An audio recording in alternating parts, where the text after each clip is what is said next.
Sonia Kelly, you were born In Ceylon. in Ceylon, now known as Sri Lanka. Sri Lanka, yeah, right. But you don't remember much about Ceylon. No, I left when I was 1. Did you ever go back? No, never. You had no friends or relations back there, no? Well, my parents, of course, were still there. And, yeah, my brother left with me.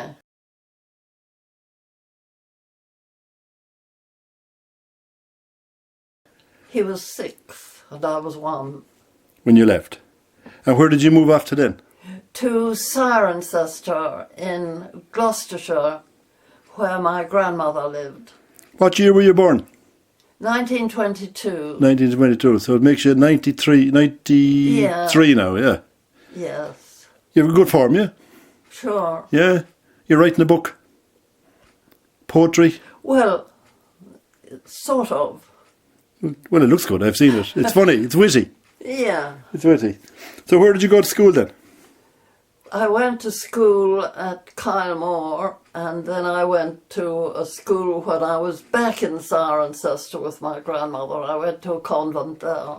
And which school did you go to? Which years were you in Kylemore for? Was it early years or secondary school? Well, I suppose I was 10 when I went there. So that would be 1932, wouldn't it? And was the school long open at that time, no? I don't know. You don't know. I only went 2 days a week because we lived nearby. Oh, you lived nearby, okay. And what was Kylemore School like then? Well, I think it was pretty good, you know, because they taught things like deportment and elocution, which schools don't seem to think now, to teach now. And they were good, and they taught me music, which is very difficult as I have no ear for music. And I learned French, and I was always very good at French because of them. But of course, naturally, I hated it at the time. And did you learn Irish out there? No. English? I didn't learn Irish or religion. And who ran the school at the time? Oh, the Benedictine nuns. And they didn't teach you religion?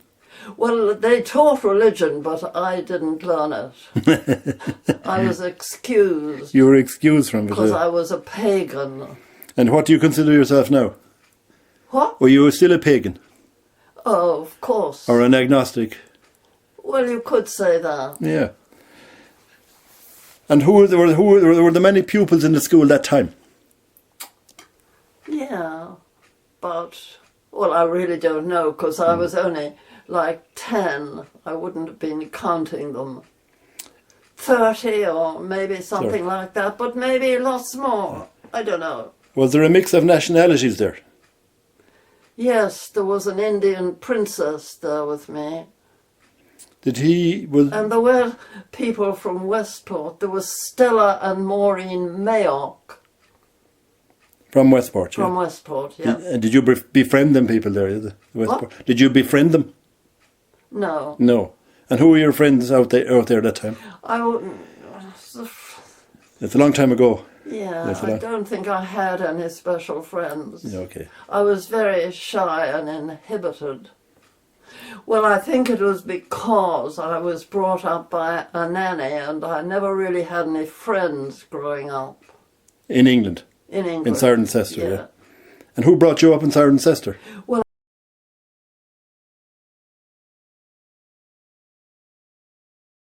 I had this nanny who was employed to look after me, and we lived with the grandmother, who was from Roscommon. And her husband was the wicked grandmother. He'd run off with a Scottish heiress and left her with a lot of debt. He was a land agent. Oh, okay. Another kind of unmentionable person, I suppose. Of the times, yeah. But I think they never did anything evil.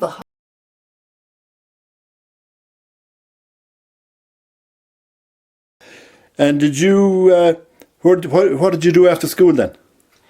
Well, I had to leave school quite early because I got some mysterious disease, and at that point my parents were dead, and my guardian was an aunt, and they were living in Sligo at the time.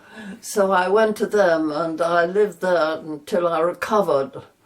And then I came back to England, and I worked in a riding stable until the war, and then I was conscripted into the army. Mm-hmm.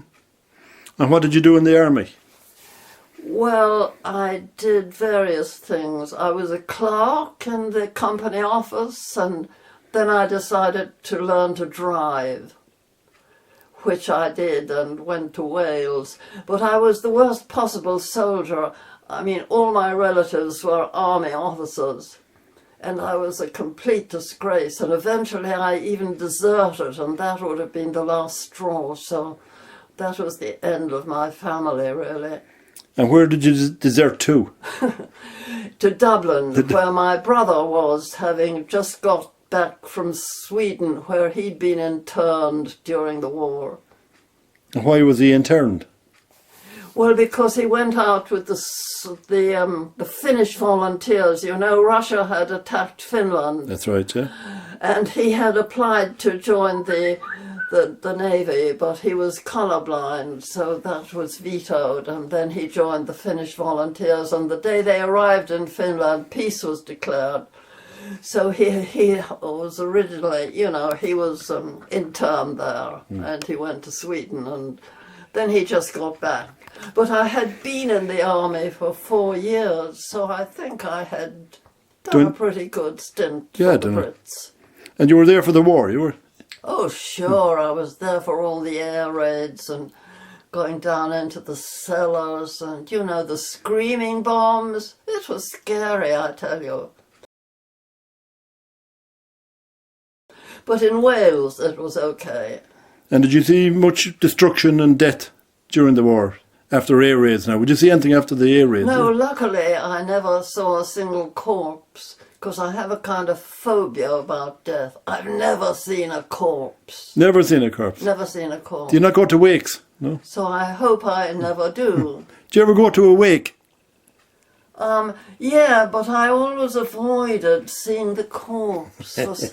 I didn't go to many wakes, but when I was driving a taxi, I used to sometimes get hired to go to wakes.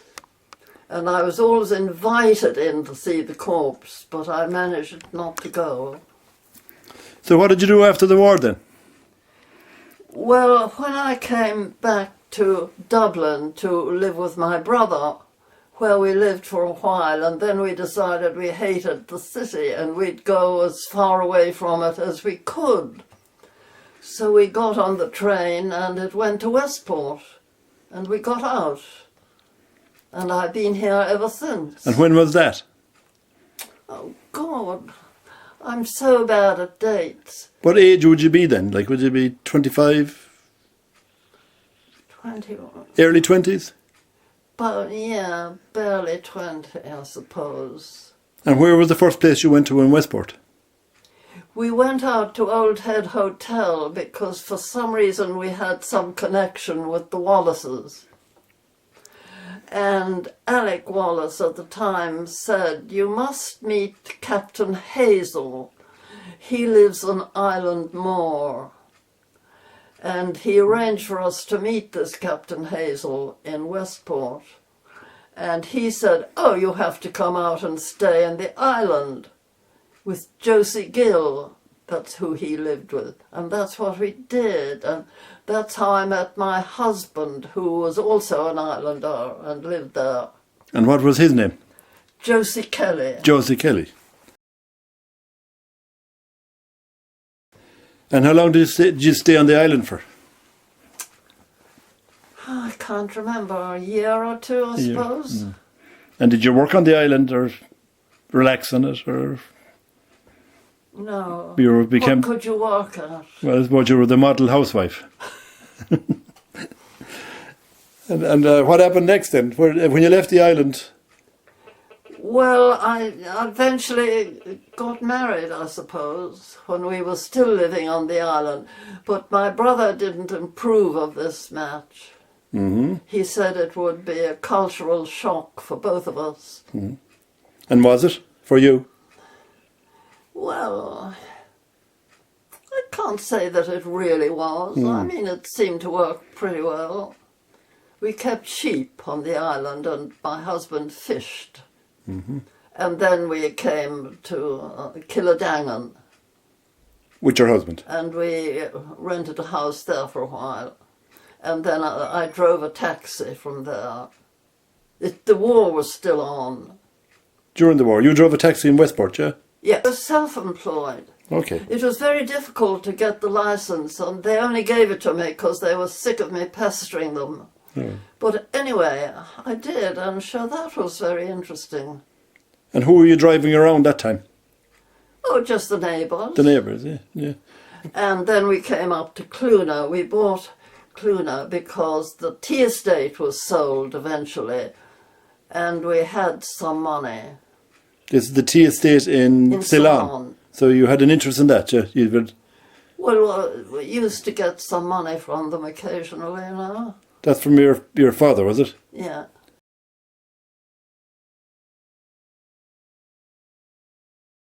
We bought Cloa because we used to walk past it and think that's a lovely house. We'd like to live there, and it was empty at the time. And Charlie Lydon's mother, we understood, owned it, and we were negotiating with her, and then it turned out that her sister owned it, who was Cray. She was married to the superintendent of police in Dublin, and it was her we eventually bought it from. And did you pay much for it? Or 1,600. 1,600. And what did you get for 1,600? Well, we got 4 acres and the old mills. That were sitting... And this house. And this house. Which was a ruin. And of course the mill was a ruin too. What was the mill like when you get into it? Was it roofed or...? Yeah, it had a roof. But it was... was it long out of action? It must have been years. Yeah. It made blankets. It made blankets. Among other things. It was a woolen mill. A woolen mill, yeah. Did you research it ever? No? Oh, yeah. And do you know when it was built? Well, I forget, but there were corn mills and linen mills way down, the oldest form of mill here. I mean, they're all covered with ivy now. I suppose you can't see them. And then the corn mills blew down. That's a painting of them up there. Okay, yeah. And they eventually blew down. And then the Browns came from Yorkshire to run the woolen mills, and they lived in the lodge up there. Alpine Lodge. And some of them lived in this house.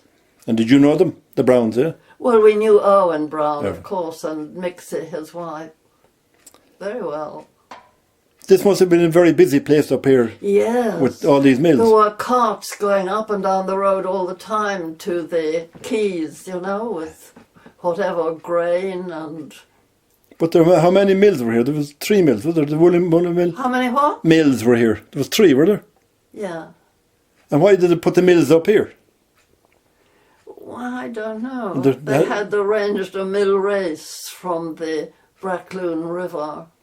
So- and it came past, like, at the back of the mills there. But we had to block it off, you know. You blocked it off, yeah? Yeah. So probably the water ran the 3 mills, did it? What? The water ran the 3 mills. Powered them, yeah? Yeah. And there was a bleaching mill down in the field there. That's for right. the linen, you know. Mm-hmm. So it was very, very active long ago. Did you do up the house or the mill first? Oh, the house. The mill didn't come for a long time. The house then? We had to do up the house. The house was pretty ruined too, because they'd kept greyhounds in the bedrooms and played darts on the doors, you know. But luckily my husband, who was called Jay, he was very, very good with his hands and he could do anything. So he did it up practically single-handed. And did it take him long? Well, I mean, we were living in it while he was doing it, it, yeah. so it was constantly ongoing. And then we had to think of other things. I still drove the taxi. And then I had other things. We did crafts, and Jay was very good. He made thatched cottages out of sods of turf, and he made crucifixes out of hawthorn, and I think he made necklaces too. All sorts of things we sold as handcrafts. I made leprechauns, for instance. And then I had a snail farm. Where did you sell the crafts? Everywhere.